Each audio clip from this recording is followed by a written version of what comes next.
Hello friends, मेरे YouTube channel में आप सभी का स्वागत है। आज की वीडियो में हम बात करने वाले हैं कक्षा 9 का जो पेपर है आपका वार्षिक परीक्षा के लिए हिंदी का पेपर।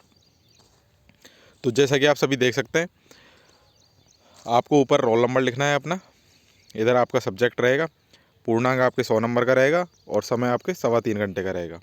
सभी प्रश्न करने अनिवार्य हैं और जैसे ही आपको पेपर मिले प्रश्न पत्र, उस पर अपना रोल नंबर ज़रूर लिखें। तो जितने भी हम आपको वीडियो प्रोवाइड करवाएंगे सब सब्जेक्ट के, आप देख लें, पास होने की गारंटी है, उनसे बाहर क्वेश्चन नहीं आएगा।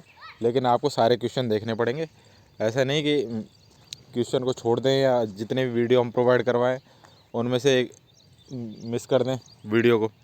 तो सबसे पहले देख लेते हैं हम अपठित गद्यांश भाग ऐसे।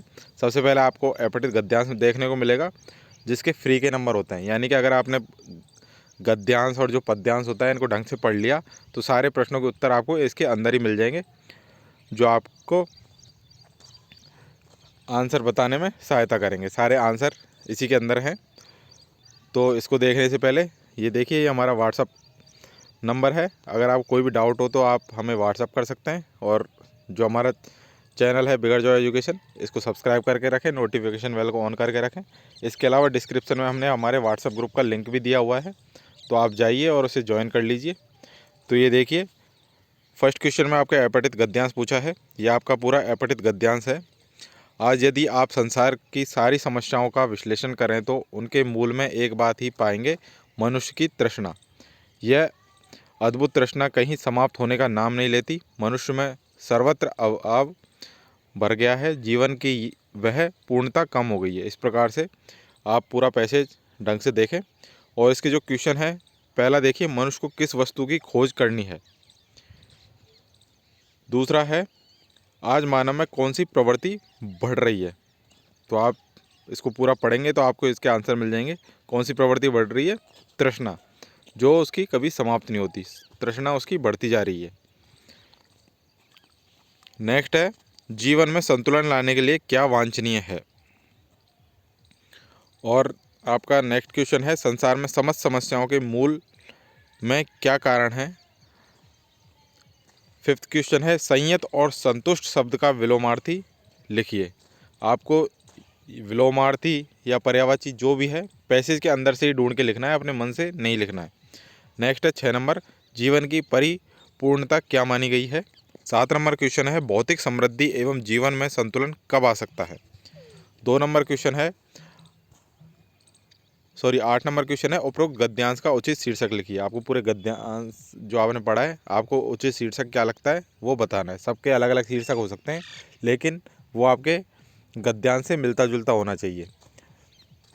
दूसरा है, निम्नलिखित अपठित काव्यांश को पढ़कर प्रश्नों को उत्तर दीजिए। जैसे आपने गद्यांश पढ़ा था वैसे ही इसको काव्यांश को पढ़ना है और इसके प्रश्नों के उत्तर भी आपको इसी के अंदर मिल जाएंगे। इसके अंदर पहला प्रश्न है, उपरोक्त काव्यांश का उचित शीर्षक बताइए।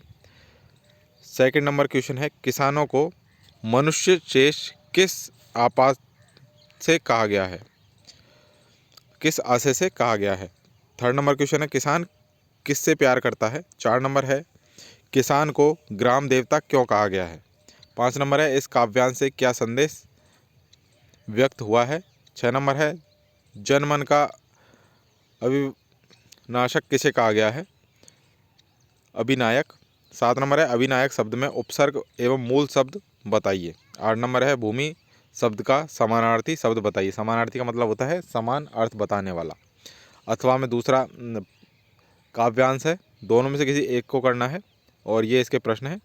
अगर आपको वीडियो ढंग से दिख नहीं रहा है तो आप अपने सेटिंग में जाके जो इसकी क्वालिटी है उसको इंक्रीज कर लें, अदरवाइज़ जो हम बोल रहे हैं उसको आप देख लें और सुन लें, आपको वैसे ही प्रश्न क्लियर हो जाएंगे। थर्ड नंबर क्वेश्चन है आपका, निम्नलिखित विषयों में से किसी एक विषय पर आपको 300 से 500 शब्दों में निबंध लिखना है। पहला है, मोबाइल फ़ोन वरदान या अभिशाप। सेकंड नंबर है आपका, बेरोजगारी समस्या और समाधान। तीसरा है, आदर्श विद्यार्थी जीवन। और चौथा है आपका, मेरी कल्पना का विद्यालय। ये 4 हैं। 4 में से किसी एक विषय पर आपको निबंध लिखना है। और कम से कम इतने शब्द तो होने चाहिए, 300 से कम नहीं होने चाहिए, इससे ज़्यादा हो जाए कोई दिक्कत नहीं है। नेक्स्ट क्वेश्चन है आपका 4 नंबर, स्वयं को महात्मा गांधी राजकीय विद्यालय जोधपुर का छात्र यश मानते हुए अपने प्रधानाचार्य को छात्रवृत्ति हेतु प्रार्थना पत्र लिखिए। अथवा सिरोही निवासी अपने मित्र भूपेंद्र को पढ़ाई छोड़कर घर पर बैठने पर पढ़ाई के महत्व को समझाते हुए पत्र लिखो ताकि आपके मित्र में नई उमंग का संचार हो सके। अथवा आपका नाम अपूर्वा है और आपकी सहेली का नाम योगिता है, आप दोनों को कक्षा 9 में प्रवेश लेना है, आप कैसे विद्यालय में प्रवेश लेना चाहेंगे, लगभग 50 शब्दों में इस पर संवाद लिखिए। तो ये थे 3 क्वेश्चन, तीनों में से एक क्वेश्चन करना है आपको, लेकिन अभी आपको सारे क्वेश्चन याद रखने हैं। एग्जाम में से कोई सा भी क्वेश्चन आ सकता है, तो इसलिए सारे क्वेश्चनों को याद करके रखें। आगे बढ़ते हैं क्वेश्चन नंबर 5 की तरफ, जिसमें आपको सही उत्तर का वर्णाक्षर कोष्टक में लिखना है। पहला है 2 मीटर कपड़ा रेखांकित शब्द में विश्लेषण होगा। तो इसमें विश्लेषण कौन सा है, इसमें विश्लेषण है संख्यावाचक, संख्या बता रखी है 2 मीटर, ये इसको। सेकंड है अपयश में उपसर्ग निहित है, अपयश में उपसर्ग कौन सा है, अप, ऑप्शन नंबर ब आपका सही उत्तर रहेगा। नेक्स्ट है लिखावट में प्रयुक्त प्रत्यय लिखिए, लिख प्लस आवट, तो इसमें कौन सा रहेगा आपके ए ऑप्शन आवट आपका उत्तर रहेगा। 6 नंबर क्वेश्चन है निम्नलिखित वाक्यों में से कर्ता के साथ परसर्ग ने लगाकर वाक्य पूर्ण कीजिए। आपके हैं वाक्य, पहला है राम से रुपए खो गए हैं, तो इसमें आया राम ने रुपए खो दिए हैं। दूसरा है मोरनी नृत्य कर चुकी है, तो इसमें आएगा मोरनी ने नृत्य किया। तीसरा है सोहन श्याम को दौड़ा रहा है, तो इसका होगा सोहन ने श्याम को दौड़ाया। 7th है अशुद्ध वाक्य रचना है, इसका ध्यान किस प्रकार रखा जाएगा। सेकंड है छात्र नियमित विद्यालय जाते हैं, इसका आपको क्या करना है, प्रश्नवाचक में बदलना है। तीसरा है झीलों की नगरी उदयपुर कहलाती है, वाक्य में कर्ता, कर्ता का विस्तारक और पूरक क्रिया और क्रिया का विस्तार लिखो। 8 नंबर क्वेश्चन है ईश्वर व सागर के 2 पर्यायवाची लिखो। सेकंड है निश्चेष्ट व शोषण के विलोम शब्द लिखिए। थर्ड है कुल व कूल समुच्चर्थित भिन्नार्थक शब्दों में अर्थगत अंतर लिखिए। कुल यानी क्या होता है, कुल यानी होता है आपका पूरा परिवार, जो भी आपका कुल है, और कूल यानी किनारा। 9 नंबर है कमर कसना मुहावरे का अर्थ स्पष्ट करते हुए वाक्य प्रयोग कीजिए। कमर कसना यानी तैयार रहना, तो जो भी सिपाही हैं वो युद्ध के लिए हमेशा कमर कस के रहते हैं। नेक्स्ट है भाग से, जिसमें आपके क्वेश्चन पूछा है क्वेश्चन नंबर 10, अपठित गद्यांश दे रखा है, जिसको पढ़कर आपको प्रश्नों के उत्तर देने हैं। दोनों में से किसी एक का देना है, इसको देख लीजिए। और इसके अलावा आपके 11 नंबर क्वेश्चन है निम्नलिखित बोधात्मक प्रश्नों में से किन्हीं 3 प्रश्नों के उत्तर आपको लिखने हैं। पहला है बच्चे काम पर जा रहे हैं, कविता में समाज के लिए क्या संदेश दिया गया है। दूसरा है कवि ने ऐसा क्यों कहा कि गांव की भूमि शहर की अपेक्षा प्रेम के लिए अधिक उपयुक्त है। थर्ड है कोयल की कूक सुनकर कवि की क्या प्रतिक्रिया थी। 4 नंबर है कवयित्री लल छद ने सांप्रदायिक सद्भाव का संदेश किस रूप में दिया है। 12 नंबर है निम्नलिखित अपठित गद्यांश को पढ़कर नीचे दिए गए प्रश्नों के उत्तर लिखने हैं। यह आपका पूरा गद्यांश है, 2 गद्यांश हैं, दोनों में से किसी एक को करना है और ये इसके प्रश्न हैं। क्वेश्चन नंबर 13 है आपको 3 प्रश्नों के उत्तर देने हैं। पहला है सालिम अली के अनुसार मनुष्य को प्रकृति के किस रूप में देखना चाहिए। दूसरा है मूक प्राणी मनुष्य से कम संवेदनशील नहीं होते, पाठ के आधार पर स्पष्ट कीजिए।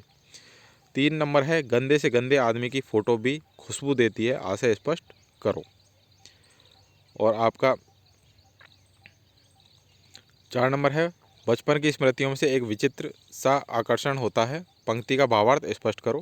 क्वेश्चन नंबर 14 है गरीब आदमी का शमशान नहीं उजड़ना चाहिए, इस कथन की पुष्टि में पाठ के आधार पर सविस्तार तर्क दीजिए। अथवा रीढ़ की हड्डी एकांकी के आधार पर आप समाज में महिलाओं को उचित गरिमा ने हेतु कौन कौन से प्रयास कर सकते हैं बताइए। प्रश्न संख्या 15 है, निम्नलिखित प्रश्नों में से किन्हीं 4 प्रश्नों के उत्तर आपको 30 से 35 शब्दों में लिखने हैं। पहला है, मेरे संग की औरतें संस्मरणात्मक पाठ का मूल प्रतिपाद्य क्या है। दूसरा है आपका, लेखक को अंग्रेजी में कविता लिखने का अफसोस क्यों हो रहा होगा। थर्ड है, बाढ़ की खबर सुनकर लोग किस तरह की तैयारी करने लगे। 4 नंबर है आपका, माटी वाली के बुड्ढे को रोटी की ज़रूरत क्यों नहीं रह गई थी। 5 नंबर है, मृत्यु का तरल दूध किसे कहा गया है और क्यों। तो ये थे सारे आपके इंपॉर्टेंट क्वेश्चन जो आपके एग्जाम में आ सकते हैं, इसलिए एक भी प्रश्न को मिस नहीं करना है, सारे प्रश्नों को याद करना है और अपने फ्रेंड्स में शेयर करना है, जितने भी आपके फ्रेंड्स हैं, जिससे उनका भी भला हो सके। और जिन्होंने चैनल को सब्सक्राइब नहीं किया, चैनल को सब्सक्राइब कर लें, नोटिफिकेशन बेल को ऑन कर लें, जिससे आपको हर वीडियो की अपडेट मिल सके। ऊपर हमने आपको व्हाट्सअप नंबर प्रोवाइड करवाया है, आपको कोई भी डाउट हो तो आप मैसेज कर सकते हैं व्हाट्सएप पर। और इसके अलावा डिस्क्रिप्शन में व्हाट्सएप ग्रुप का लिंक भी दिया हुआ है, आप क्लास 9 के व्हाट्सएप ग्रुप में ज्वाइन कर लीजिए। वहाँ पर आपको और भी स्टूडेंट्स मिलेंगे, तो वहाँ पर सबकी हेल्प की जाती है। तो मिलते हैं नेक्स्ट वीडियो में। Thank you.